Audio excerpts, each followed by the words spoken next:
Stomata Sonics. Look, if you're an audio pro, sound designer, or a music producer, you definitely know the absolute dread of staring at a sprawling, completely chaotic hard drive packed full of disorganized samples. Well, today we're fixing that with Stomata Sonics. It's effectively the ultimate tool for wrangling those chaotic sample libraries into beautifully structured, industry-standard folders. And honestly, the best part? It does all of this without ever risking a single byte of your original data. So, here is our quick agenda for today. First, meet Stomata Sonics. Second, the one required setup step. Third, tailoring your reference list. Fourth, the core organization workflow. And finally, number 5, safe and custom commits. Right off the bat, I want to instantly put your biggest fear to rest. Listen to this quote straight from the software's manual. Your source files are never modified, Stomata Sonics copies, never moves. The app is almost comically paranoid about protecting your data. Whether you're processing a massive SSD full of messy sound files or just surgically organizing one tiny folder, your originals are never touched, ever. It only copies files into a clean, new structure. You can absolutely decide later if you want to delete your originals, but the app leaves that entirely up to you. Okay, Section 1. Meet Stomata Sonics, from chaos to order. Take a look at this beautifully simple single-screen interface.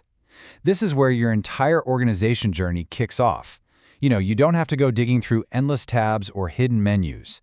The whole shebang happens right here, top to bottom. You load your reference list, add your source folders, or even cherry-pick individual files. Pick your target destination and configure your scan options. It's just incredibly straightforward by design. Moving right along to Section 2, the one required setup step, providing the labels.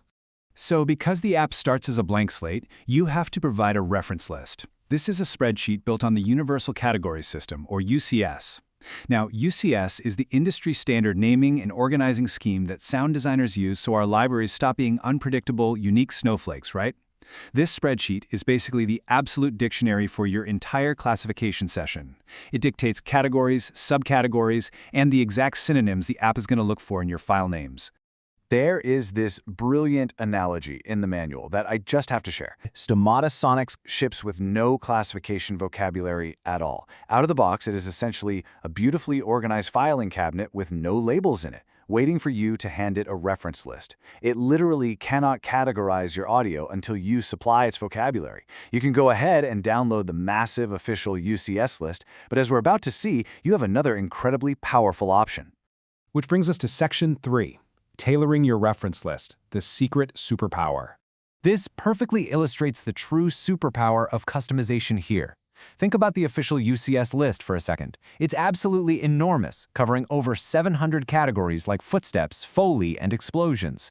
But what if your specific library is 100% musical instrument samples? You really don't need 700 irrelevant categories cluttering up your workspace. Instead, you can use a custom musical-only subset. Plus, the official list actually misses some real-world music production terms out of the box, stuff like hi-hat, cymbal, or groove. By tailoring your own spreadsheet, you're teaching the app the exact vocabulary that fits your specific workflow. So here is the really crucial point to remember. Stomata Sonics ships with 0 built-in synonyms. Nothing is hidden away or hard-coded to quietly override your spreadsheet. If a word isn't sitting right there in the synonym column of your list, the app has literally never heard of it. The practical upside here is incredibly empowering. If the classifier keeps missing a term that you know is right, you don't have to go file a bug report to the developer. You simply add that word to your custom spreadsheet and boom, instantly you've taught the app a new word. You are in complete control of the brain of this operation. All right, Section 4, the core organization workflow, operating rhythm. Once your tool is customized, the software operates on this golden, repeated rhythm. It's 3 simple steps every single time. Step 1 is scan, Step 2 is review, and Step 3 is commit. It's a highly logical workflow that ensures you always know exactly what's happening to your files at every stage. Step 1 starts fast. When you hit scan, the app probes the technical metadata of every single file, stuff like sample rate, bit depth, and embedded tags. You can also tick an optional box to run a deep musical analysis using a library called Librosa. This actually estimates BPM, key, and whether the file is a loop or a one-shot. It's genuinely super useful, though, yeah, a bit slower on massive batches. But your biggest lever here is the focus button. If you select specific categories, like just musical, the app biases its search, checking those specific categories first and almost exclusively before bothering to look anywhere else.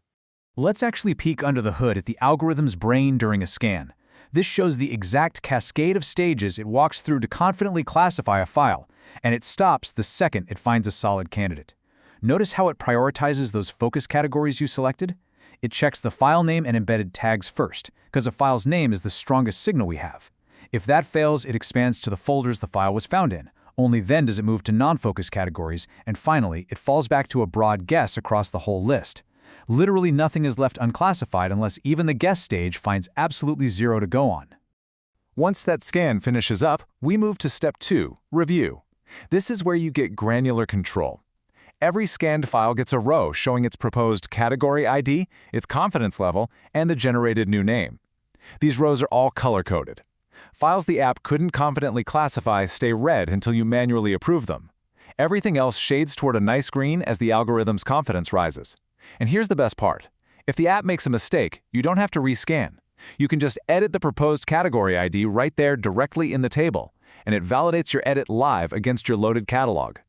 That live validation is an absolute game changer for speeding up your workflow. To speed things up even more, you've got an action bar packed with handy options. You can click Approve All Auto to instantly approve everything above a specific numerical confidence threshold that you set, which is the fast, safe bet for a well-named library. You can approve Selected for specific rows, or, if you mess up, use Unapprove All to send things back to review. You can even skip Selected to completely exclude certain files from ever being committed during the session. You are fully in the driver's seat. Which brings us to the final crescendo, Section 5, Safe and Custom Commits, Protecting Your Data. Before it actually writes a single thing to your target folder, Stomata Sonics runs mandatory pre-commit safety checks. This is that built-in paranoia we talked about earlier, and honestly, it's a massive relief. First, it verifies your hard drive space. If your target drive doesn't have enough room for everything you just approved, it tells you exactly how much space you're short and flat out refuses to start. Second, if your target folder already has files sitting in it, it prompts you on how you want to handle file name collisions before they even happen. Now, if you're still a bit nervous about pushing that commit button for the first time, you are going to love this feature, the dry run commit. This simulates the entire commit process, the space checks, the naming, the collision handling, entirely against an in-memory database. It shows you exactly what would happen with zero risk because it never actually touches your disk. I highly recommend running this simulation before your first real commit into a new folder. It gives you total peace of mind. There's also this one, app-level setting, definitely worth highlighting. You have the option to output your committed files as MP3s at 320 kbps instead of doing a direct byte copy. Turn this on, and the interface immediately updates to show the .mp3 extension, so there are no surprises. But you've got to pay close attention to the stark warning right there in the dialog. MP3 is lossy. Converting discards audio detail permanently. Again, your original files are never touched, but your newly organized copies will not be bit identical to the sources if you choose this route. It's a fantastic feature for saving space, as long as you're totally aware of the trade-off. So, we've seen how Stomata Sonics empowers you to build a custom vocabulary, meticulously scan your files, and safely commit them to a clean, standardized structure, all without ever risking your original data. The only question left is, are you ready to stop drowning in chaotic folders and finally build your beautifully organized UCS-compliant library? Grab a custom reference list and give it a try. Happy organizing. Happy organizing. Happy organizing. Happy organizing.